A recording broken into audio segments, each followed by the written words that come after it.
Greetings, folks. This is a venting video today. I'm here to vent. I'm here to vent. Stay with me. The title of my videos is Africans are sick and tired of the West and their bullshit. That's the title of my video. And this is in relation to the war in Ukraine, Russia, the arrest warrant that the illegitimate International Criminal Court issued against Vladimir Putin, and how South Africa, for instance, is indicating that they will not honor that arrest warrant, even though South Africa is a member of that illegitimate court. And South Africa is also now planning, not for the first time, to withdraw out of their court. So that's the context of the video. But now I'm just gonna vent about a whole lot of other issues with regards to the West, to be honest. Stay with me.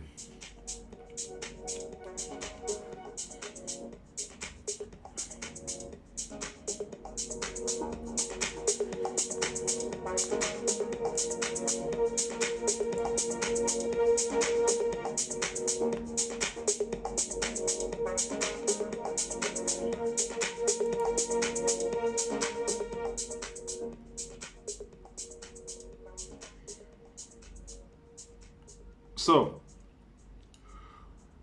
where are we? So recently I was I was engaging with some folks online on some international media sites about the issue around the arrest warrant against President Vladimir Putin, and South Africa's stance on that, and South Africa's stance on arresting him if he comes to South Africa for the BRICS summit, which is hosted by South Africa in 2023. And then I realized, it hit me, and not for the first time, but it was sort of I had a moment where I realized that, because you're engaging with Europeans online and people who are from the West in general, Americans, and you're also engaging with white South Africans online who are also basically full of that shit themselves. And then I realized that these people are just simply full of shit. That's really what I've realized. And talking to them is like talking to a wall. You can't achieve anything when it comes to the Western double standards, when it comes to the Western hypocrisy, and all the other bullshit that the West gets involved in international politics. So I have to take us back to, do you guys remember structural adjustment programs that were imposed by the West when it comes to Africa, when Africans are applying for aid in the past 30 to 40 years? Remember that? And juxtapose that with how the West has bended backwards and forward with regards to China, when China applied for money from the same Western institutions. So then where was the commitment to democracy on one hand and no commitment to democracy on the other? Remember the no-fly zone that was passed in the UN Security Council, that was brought forward by the UK and France in 2011? No-fly zone in Libya that was then supported by South Africa, which was a member of the UN Security Council at the time. And then it turns out that no-fly zone was just a pretext that the West was using to have an illegal war in Libya. Do you remember that? Do you remember how the West just lied to the world And they basically just lied. They say Colonel Gaddafi is planning to kill his people, which was later found out to be a lie. But oops, we lied. We went in illegally and we killed him. And President Jacob Zuma, the South African president at the time, had a big problem, like in terms of now explaining why South Africa voted for this no-fly zone in the Security Council, which turned out to be a justification for illegal war.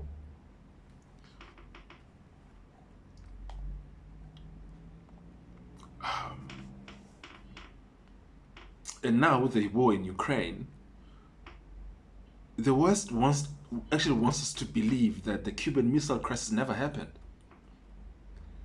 These folks are so hell-bent in revisionist history that they are either taking us for idiots or they just simply don't care. They will have what they want, whatever the cost.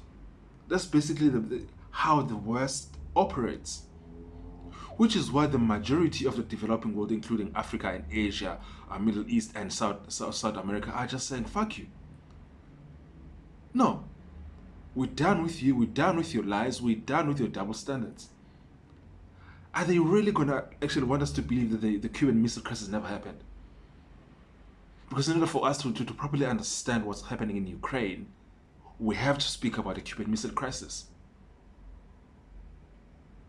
And only people who want to ignore and deny history will want us not to talk about the Cuban Missile Crisis or pretend that it never happened in our discussion of what's going on in Ukraine. For some of you young ones who don't know what the Cuban Missile Crisis was, Cuban Missile Crisis actually when the Soviet Union president at the time, Nikita Khrushchev, sorry, Russian surnames, deployed missiles, rocket launchers, weapons, nuclear weapons in Cuba. And the US lost their shit at the time. That's what happened. They put their weapons in Cuba because Cuba at the time, as it's still right now, was a Russian ally. And since Cuba is a sovereign state, stay with me now, since Cuba is a sovereign state, Cuba only decides what can happen inside their borders, who they can partner with, and who can put military bases and weapons, including nuclear weapons, on their soil. But when President Nikita at the time, the secretary of the Soviet Union, or of the Communist Party of the Soviet Union, did that, it brought the world close to World War III. Why? It brought the world close to World War III because the West, and America in particular, understood that having nuclear weapons stationed in Cuba and missiles and rocket launchers, it means that Russia has the ability to destroy New York City, Miami, Chicago, Washington, D.C., Houston, Austin, Dallas, Atlanta, every single city in the US that is either in the East Coast, in the South, or in the Mid-East, like Washington, D.C. and Baltimore, even as far in the inland as Chicago. In 5 minutes, and that's not enough time for any nation to be able to respond. They understood that. They understood that if Russia can have nuclear weapons and all those kinds of heavy artillery stationed in Cuba, which is basically a one less than 2-hour flight from Miami in terms of a commercial flight, that means that Russia can destroy the US. Now, the West wants us to tell us that it's fine for them to station troops in Ukraine, to station troops in Finland, in Poland, in Romania, to station nuclear weapons everywhere surrounding Russia. Some of these missiles that they have stationed in Europe it will take less than 2 minutes for them to launch a weapon to reach Moscow. And they are telling us that Russia was unprovoked in this war. If the United States of America would not allow Russia to station weapons in Cuba, which is a sovereign state, how is it okay? Because Ukraine is not even the only country in Europe where the US has stationed troops, weapons, missiles, nuclear carrying missiles. They are all over Europe, to the point where they are actually surrounding Russia. Where actually Russia is supposed to go? Where they're supposed to go? And then they are telling us that Russia is unprovoked. And so what Africa they've decided to do with all of this now, they're just saying to the West, fuck you. We're just done with your bullshit right now. We're basically done. Because you can't reason with these people. With the West, which includes the United States of America, the UK, France, these people can't be reasoned with. The only thing that these people understand is force. That's the only thing that they understand. Which is why I personally support Russia in this war. Yes, absolutely. And I know that, for instance, South Africa has not come out and said that they support Russia in this war, but they've said that they are not going to condemn Russia. They are not going to condemn Russia because Russia has been provoked.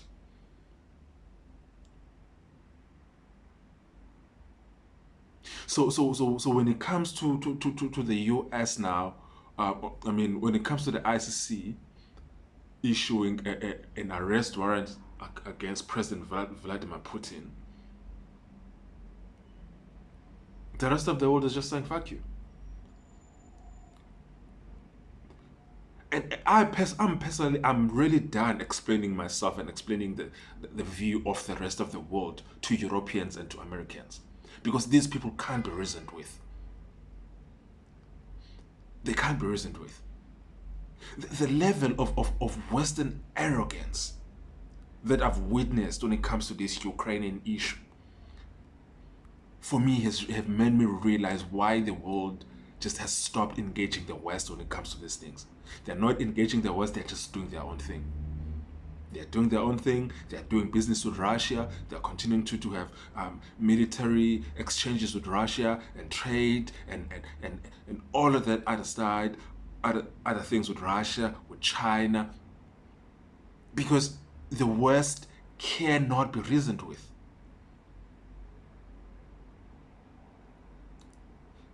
And speaking of the Cuban missile crisis, do you understand that the reason why the West keeps telling us that the reason why they hate Cuba so much and why they've tried to destroy the Cuban economy for the past 50 years is because they were fighting for democracy in Cuba?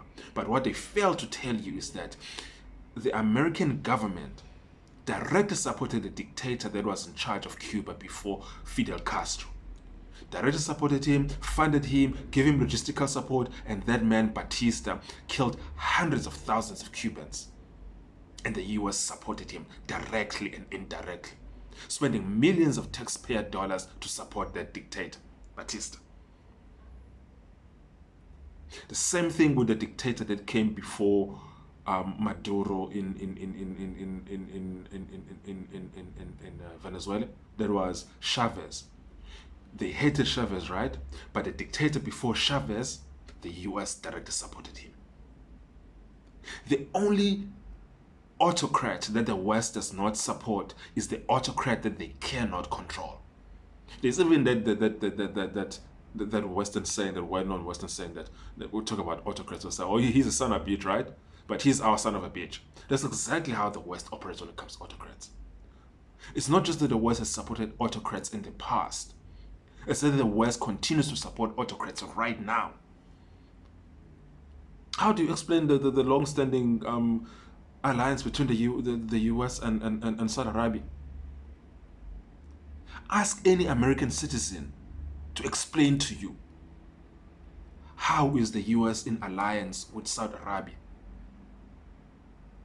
How is the US directly spending hundreds of billions of dollars every year supplying weapons to Saudi Arabia. Explain that to me for 50 marks. Explain to me how is the US directly supporting weapons to fund the illegal war that Saudi Arabia is fighting in Yemen. Please explain that to me. And then how then are you gonna come back to us and tell us that you are fighting democracy for democracy in the world, that you are against autocracy and autocrats in terms of your stance towards Putin? So Africans and the rest of it are just like, no, fuck it, man. We're done explaining ourselves to you guys. We're done reasoning with you because no one can reason with you. The level of Western ignorance, of Western arrogance is at levels where it has no cure. Absolutely has no cure. I've never seen anything like this in my life. And the only Africans who support the West currently, from what I've seen, it's white South Africans. Especially white conservative South Africans who on most issues I agree with them, but on this I disagree with them.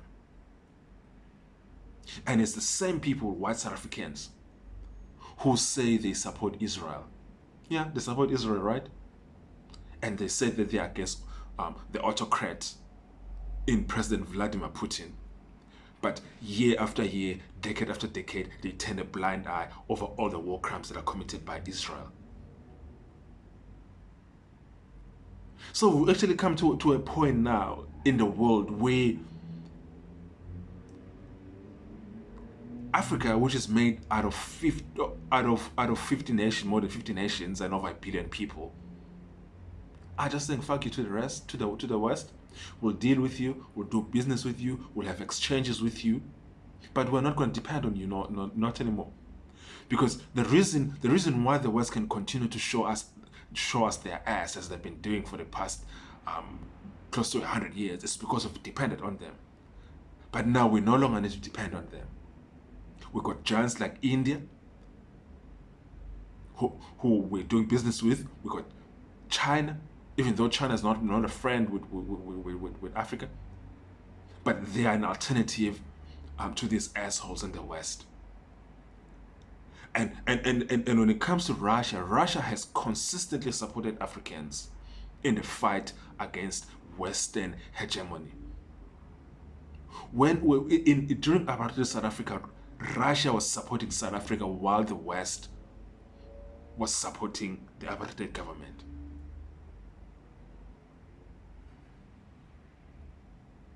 So, yeah. So, which is why, for instance, I'm looking at the South African President Cyril Ramaphosa, who is the most agreeable president you'll ever find anywhere. And I've seen how he's engaged with the West with regards to the issue of the war in Ukraine. I've realized the guy is just sick of it. He's sick of it. And you see I was watching a press conference recently of the president of Namibia and South African president, and just listening to both of these guys, they're fed up. They're fed up with the West. And you can go through a list of African presidents. They are not having any of it. And the problem with the West, they live in denial. They live in their own little cocoons. And they live in these echo chambers where nothing except what reaffirms Western hegemony can be heard by the people. So which is why the rest of the world is just saying, look, we are not going to engage with you anymore with regards to these things. We're not going to engage with you. We're done explaining ourselves to you. We're just gonna continue. Russia is our friend. We're going to do business with Russia. India is our friend. Brazil is our friend. We're going to do business with people who are fair to us. That's all there is to it now. And I don't understand why is the West so arrogant when America is actually a power in decline. I don't get it. Yeah, so anyways, that's for me, that's so with regards to the war in Ukraine, the arrest warrant against the President Vladimir Putin. President Putin is coming to South Africa, and South Africa won't arrest him. And I support them not to arrest him. I support every single African nation that is a member of that sham International Criminal Court should get out of it. And it's time for Africans now to just do their own thing with people who are not disrespecting us and who are not busy peeing on us and telling us that it's raining. No, we're sick of it. No, absolutely not. So that's, for me, my little rant. I'd like to hear what your thoughts are. Your thoughts below. And tell me what you think.